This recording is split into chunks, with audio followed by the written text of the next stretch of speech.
Back in November 1896, on the 40-mile river in the Yukon Territory, a strange sight was unfolding. As prospectors raced against the coming freeze, chopping wood and building log cabins, one man, Harlan Frostwick, was setting up what looked like a circus tent. The old-timers, the seasoned frontiersmen, they all thought he was completely mad. But come February, when the temperature would plunge to a bone-shattering 58 degrees below zero, that very tent would be a cozy 45 degrees warmer inside than the sturdiest log cabins around it. It would burn half the firewood and wouldn't need constant, frantic stoking through the night. What did this lone prospector know that a whole camp of experienced men didn't? Before we unravel this mystery, do me a quick favor. Please like this video, subscribe to our channel, and drop a comment below saying, have you ever seen traditional wisdom work better than modern assumptions? Now, let's go back to that frigid November day where old-school ridicule was about to clash with forgotten science. It was November 3rd, 1896. The last paddle-wheeler of the season had just headed south, leaving 340 prospectors to face 7 months of crushing cold and darkness. Temperatures were already hovering at 22 degrees Fahrenheit and would often drop below 50 below zero. The air was filled with the constant, urgent sound of axes hitting wood. Men were in a frantic rush to cut timber, raise walls, and stuff the gaps with moss and mud before the ground froze solid. Then, Harlan Frostwick arrives at Claim 47. He has no axe, no saw, not even a team of horses to haul logs. All he carries is canvas, rope, and 3 large burlap sacks that clank with a strange, metallic sound. The reaction from the other men was immediate and unforgiving. Tom Bradley, a tough logger from Michigan, who already had the walls of a 16 by 20-foot cabin up, just laughed. That Norski will die in a tent, he quipped to his partners, probably thinks he's back at summer camp. Others were less amused and more annoyed when Frostwick started driving stakes into the ground. He wasn't making a rectangle, the sensible shape every builder knew. He was marking out a circle. Old Samuel Grant, a veteran who'd survived 3 brutal Alaskan winters, just shook his head slowly. I've seen greenhorns freeze before, he muttered. This one won't last till Christmas. Even the camp's self-proclaimed engineer, a man named Dalton, who'd designed mine supports in Colorado, dismissed the scene entirely. Canvas has no thermal mass, he declared with authority. It's suicide. But Harlan Frostwick didn't argue. He didn't debate. He simply worked. First, he started to dig, but he wasn't just scraping the surface like most men did to level the ground. He went deep, 18 inches down into the earth, creating a floor that was well below ground level. He carefully sorted the excavated soil into neat piles based on its size. Then, he began erecting his structure, and it quickly became clear this was no ordinary tent. The canvas was just the outer shell of what would be a 4-layer system. Beneath it, he stretched panels of wool blankets he had meticulously sewn together.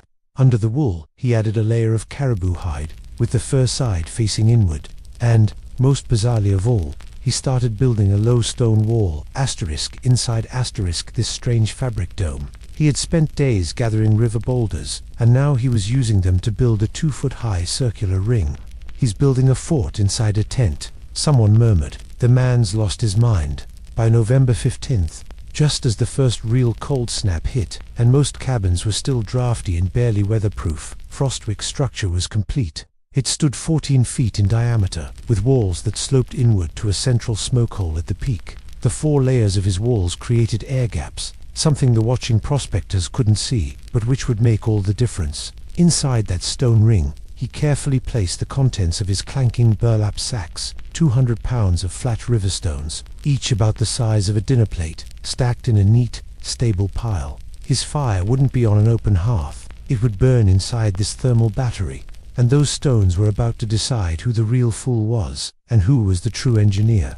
That night, the betting started in Tom Bradley's half-finished cabin. Someone wagered Frostwick would be begging for a bunk in a real cabin by Thanksgiving, just 2 weeks away.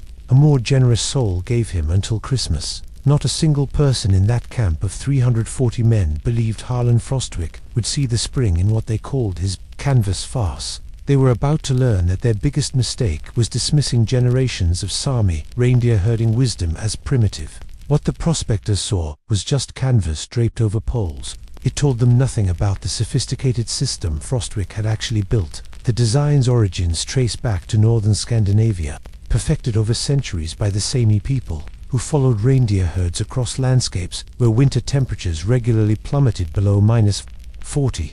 But Frostwick hadn't just copied a standard Sami Levu tent. He had innovated. He combined the Sami principles with techniques he'd observed among Mongolian herders during a 2-year stint mining in Siberia. The result was a hybrid shelter that modern thermodynamics would later classify as near perfect for extreme cold survival. The foundation told the first part of the story. By digging down, Frostwick had placed his living space below the frost line, tapping into the stable temperature of the deep earth, which holds at around 35 degrees Fahrenheit, even when the air above is deadly cold. The soil he had excavated wasn't just a leftover pile. He used it to build a berm, a 14-inch high earthen rampart, around the base of the structure. This berm stopped the wind right at ground level, where convective heat loss is most vicious. This wasn't just for show. While Earth's thermal conductivity is higher than wood, its sheer mass and wind-blocking ability at the base were far more important in this application. Then there was the wall system. The 4 layers created 3 distinct air gaps, each about 1.5 inches wide. The outer canvas layer was the weather shield, deflecting wind and snow. The air gap between the canvas and the wool layer beneath it created a zone of dead air. And dead air, with a thermal conductivity of about 0.024 watts per meter Kelvin, is one of the best insulators in nature. The wool blanket layer did 2 jobs. It added insulating mass and managed moisture. Unlike cotton, wool retains much of its insulating power even when it gets damp. Then came another air gap between the wool and the caribou hide. The final, innermost layer of caribou hide, with the fur facing inward, created thousands of tiny air pockets right next to the living space, while also acting as a radiant barrier, reflecting body heat back into the tent. The entire wall assembly was about 7 inches thick and weighed around 180 pounds. Giving it just enough thermal mass to help moderate the internal temperature. But the real genius, the heart of the system, was that circular stone ring with its 200 pounds of river rocks. Frostwick hadn't just grabbed any rocks. He had specifically selected flat sandstone and granite blocks for their high thermal mass. Sandstone has a specific heat capacity of about 0.92 kilojoules per kilogram Kelvin, and granite is around 0.79. In simple terms, this means they are fantastic at absorbing a large amount of heat and then releasing it very, very slowly. His strategy was brilliant. Each evening, he would burn a modest fire inside this ring for just 3 to 4 hours. This would heat the massive pile of stones to around 400 degrees Fahrenheit. Then, he would bank the coals, cover the ring with a flat stone lid he'd carved, and let thermal radiation do the rest. The physics was undeniable. That 200-pound stone battery, when heated, held approximately 18,000 BTUs of energy. It would gently radiate this heat out into the small, well-insulated space all night long. This passive heating system could maintain a comfortable temperature for 10 to 12 hours with no more fuel. This was a feat simply impossible in a log cabin, where heat constantly bled out through unsealed cracks, gaps between logs, and especially up the chimney, which had to be kept open to prevent the cabin from filling with smoke. The conical shape was also a critical part of the design. Hot air naturally rises. At the peak of the cone, Frostwick had installed an adjustable smoke flap. By carefully manipulating this small opening, he could control the draft and heat retention with a level of precision that no rectangular cabin with a fixed chimney could ever hope to match. So, when Tom Bradley walked by on November 18th and saw a plume of smoke rising from the tent, he laughed again. "He's already burning through his firewood," he shouted to the others. "Give him 3 more days." That's what the other prospectors said about the fool, Frostwick. His strange layered hut stood in stark contrast to the sturdy log cabins dotting the frozen landscape. The camp's expert builder, Tom Bradley, couldn't figure it out. How did Frostwick's shelter maintain a steady 52 degrees Fahrenheit without a roaring fire? Meanwhile, Bradley's own cabin, with flames devouring logs in its stone fireplace, struggled to break 45 degrees. The expert was losing heat. The fool was storing it. Winter was about to reveal who was truly foolish. January 11th, 1897. Along the 40-mile river, the temperature plummets to a brutal -58 degrees Fahrenheit. This is the kind of cold where your breath crystallizes instantly, and exposed skin freezes in under 2 minutes. It's the 14th day in a row below -40, and the camp is suffering. In Tom Bradley's cabin, despite burning nearly 90 pounds of wood every 6 hours, The average temperature is a grim 18 degrees. Water buckets are frozen solid. Men sleep in every piece of clothing they own, huddled near the hearth, yet still wake with frost in their beards. 2 men in poorly built shelters have already lost toes. The community is burning through its wood supply at an alarming rate, and spring is still 3 long months away. But the Harlanen shelter tells a different story. On the morning of January 12th, Samuel Grant, humbled by cold and curiosity, asks to enter Frostwick's dwelling. What he finds seems physically impossible. A thermometer hanging from a central pole reads 63 degrees Fahrenheit. That's 45 degrees warmer than Bradley's cabin and an incredible 121 degrees above the outside air. Frostwick himself is sitting in his shirtsleeves, enjoying a hot lunch. A ring of stones in the center of the room gives off a gentle, steady warmth. The fire that heated them had burned out 6 hours ago. There's no active blaze, no frantic stoking, no one rushing out to gather more wood in the biting cold. Grant stares at the thermometer, then at Frostwick, then back at the thermometer. "How much wood did you burn last night?" he asks, his voice filled with disbelief. Frostwick points to a small pile near the door. "About 12 pounds, he says. "I light it for 3 hours after dusk. Let the stones soak up the heat, and then bank it." Grant does the math. Bradley's cabin devours about 160 pounds of wood a day. Frostwick is using maybe 35 to 40 pounds, less than a quarter of the fuel to stay 45 degrees warmer. "That's not possible," Grant says, shaking his head. Frostwick just smiles. "Tell that to the Sami. They've known for 1,000 years." Word spreads through the camp like wildfire. By the next day, a dozen men have visited the shelter, each one leaving with the same look of stunned disbelief. They run their hands along the 4-layer walls, feeling a warmth that seems to come from the structure itself. They examine the stone ring, noticing how flat river rocks are stacked with air channels between them, creating currents that distribute heat evenly. They look up at the movable smoke flap at the peak, which Frostwick uses to control the draft and stop heat from escaping. They do more math. Over a winter lasting until late April, Frostwick will use about 5,000 pounds of wood. Bradley's cabin will burn through at least 19,000 pounds. That's a difference of 14,000 pounds of wood over 7 cords that has to be chopped, hauled, and split in the brutal cold. On January 14th, Tom Bradley himself appears at Frostwick's door. Pride had finally surrendered to practical need. "I'd like to understand how this works," he says quietly. Frostwick invites him in, hands him a warm cup of tea, and begins to explain. He talks about thermal mass, the ability of stone to store and slowly radiate heat. He talks about the layered walls, explaining that trapped air is a better insulator than solid wood. He points to the earth berm and the floor, which is dug slightly below ground level, using the stable temperature of the earth to fight the cold. Bradley listens, his hands soaking up the gentle warmth from the stones, a warmth that existed without a visible flame. Before we break down the brilliant science behind this shelter, do me a favor and hit that like button and subscribe for more frontier engineering wisdom. And drop a comment below. What's the coldest temperature you've ever had to endure? Now, let's look at why this simple design outperformed every log cabin in camp.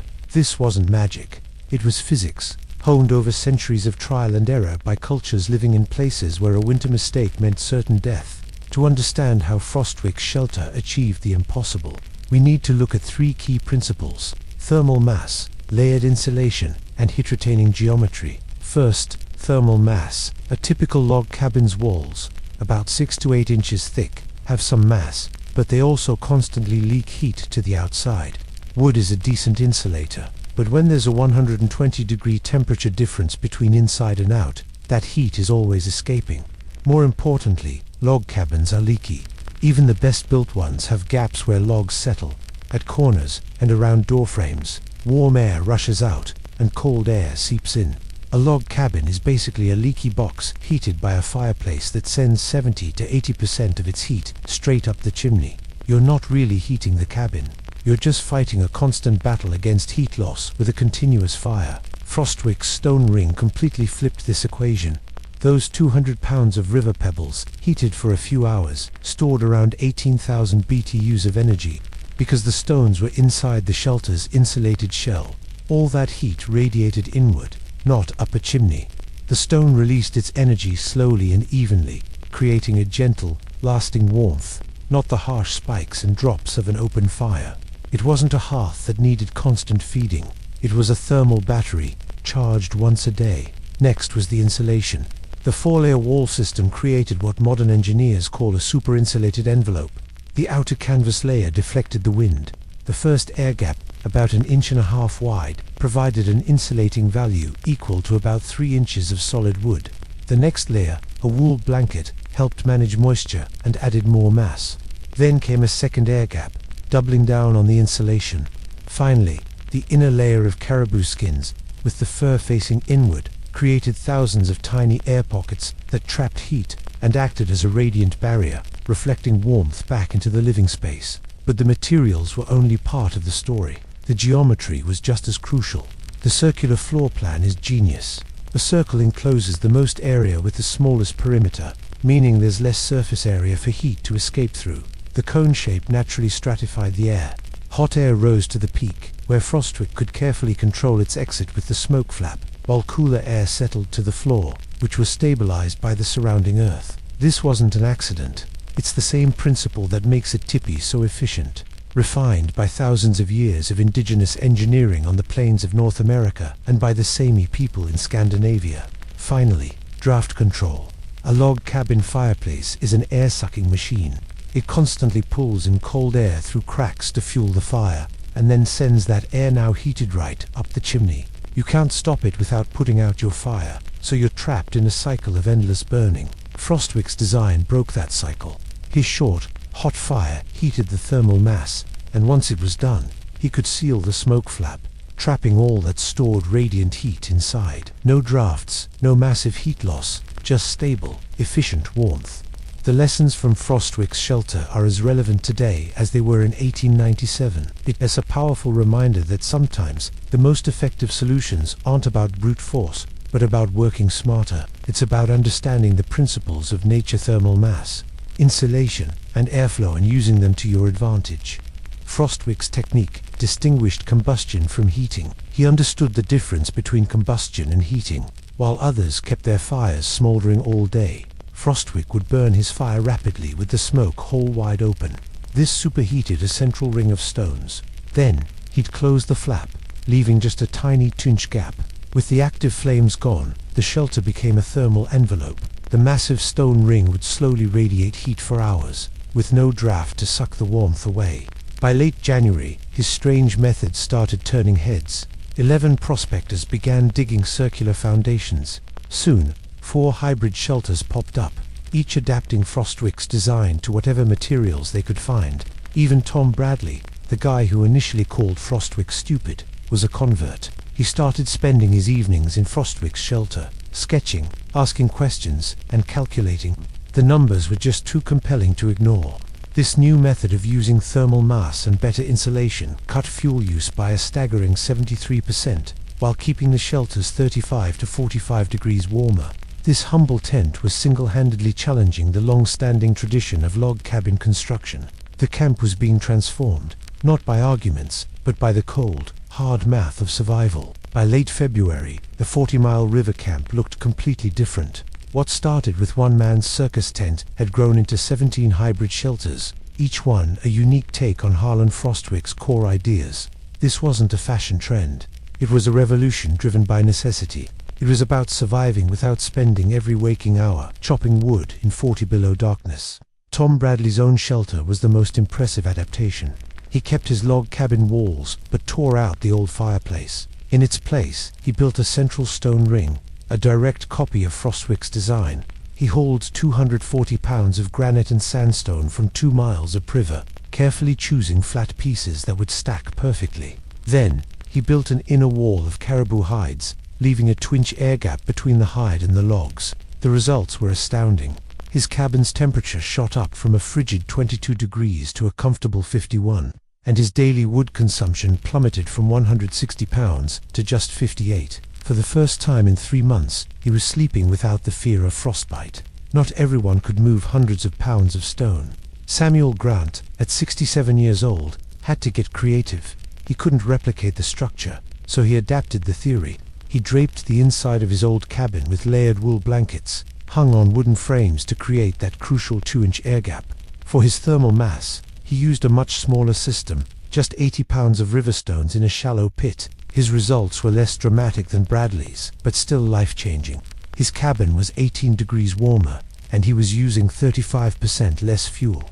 As he told visitors, "I'm no engineer, but I now see that air that stays still is warmer than air that moves." Should have known that 50 years ago, the local Hun people who had summer camps nearby watched all this with a knowing amusement. They'd been using these principles for generations in their semi-subterranean structures, with bermed earth, central stone fire pits, and layered skin walls. When one prospector asked a Han elder about the technique, the elder just smiled and pointed to a traditional dwelling. "You think the tent man invented warm houses? Our grandmothers would laugh.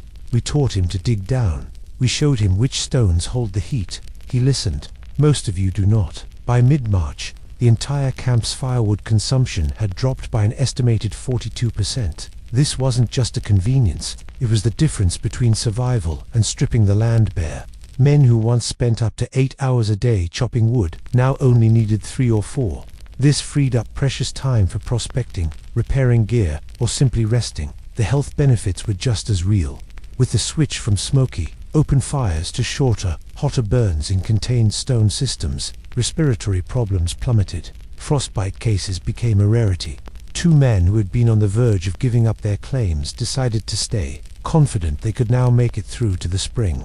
This technological leap wasn't spread by a single inventor, but by a social network. Every man who visited Frostwick's shelter became a believer, carrying back sketches, measurements, and a powerful story of warmth and efficiency. Of course, not every attempt was a success.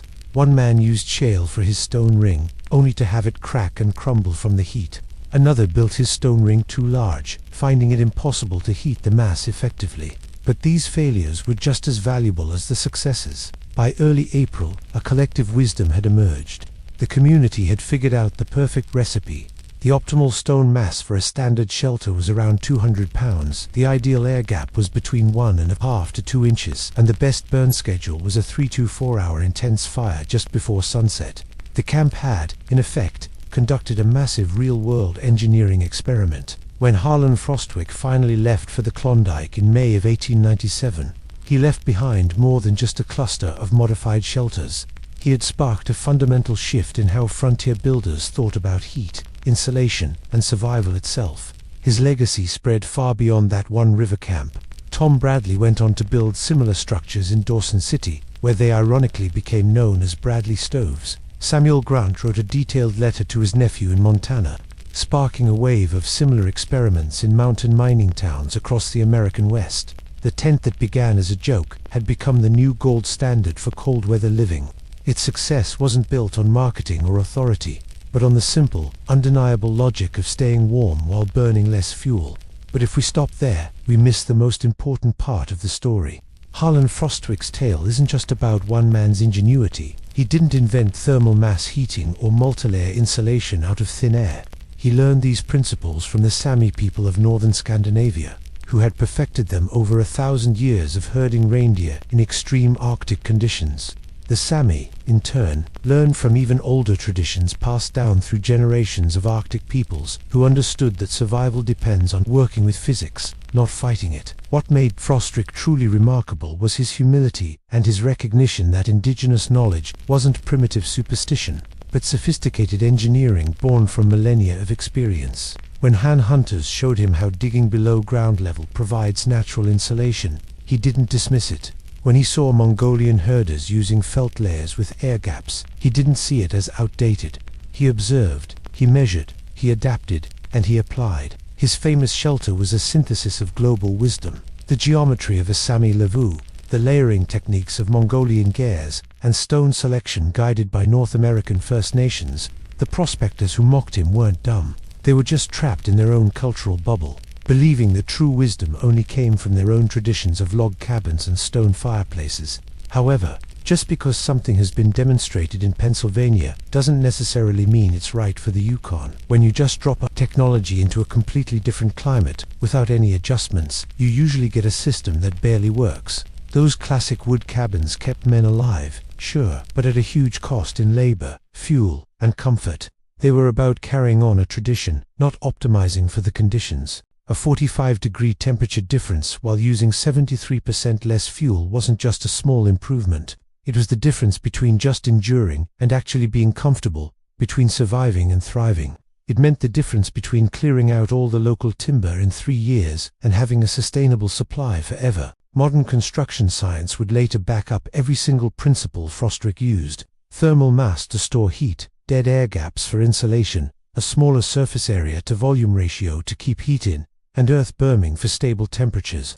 But the Sami, Han, and Mongolian herders didn't learn this from a lab experiment. They learned it from generations of real-life experience. By now, copies of this thermal mass shelter had popped up all over Alaska and the Yukon. Some kept the original circular shape.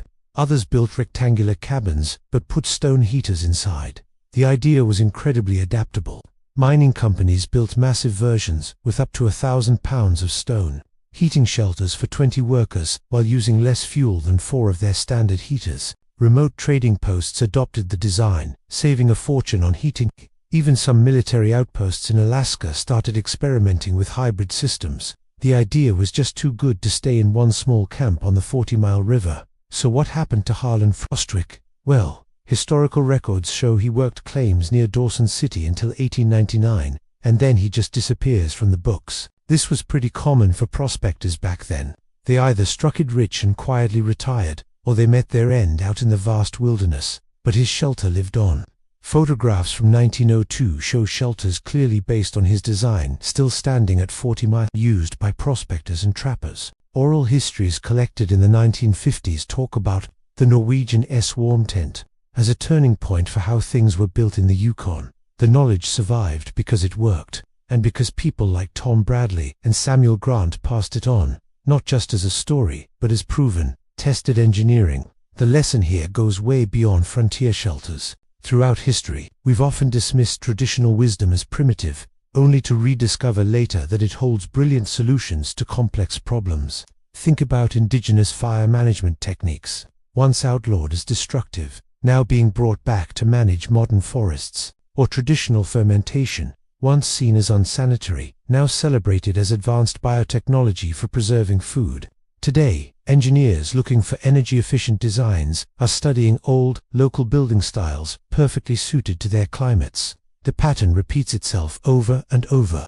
First comes arrogance, then comes humility, usually after we've paid a high price. Harlan Frostrick's shelter is a powerful reminder that real innovation often means looking at the wisdom that is already out there in other cultures, in older traditions, in practices shaped by centuries of observation and necessity. The prospectors who laughed at him weren't stupid. They just didn't understand that the most powerful engineering can sometimes look like the simplest solution. A tent that stays 45 degrees warmer on a fraction of the fuel isn't magic. It's math, it's material science, and it's centuries of accumulated knowledge, all applied by a man humble enough to learn from people his own society had taught him to look down on. If you enjoyed this story, please hit that like button, subscribe for more Lost Frontier Engineering, and drop a comment below. What's an example of traditional knowledge you've seen outperform modern ideas?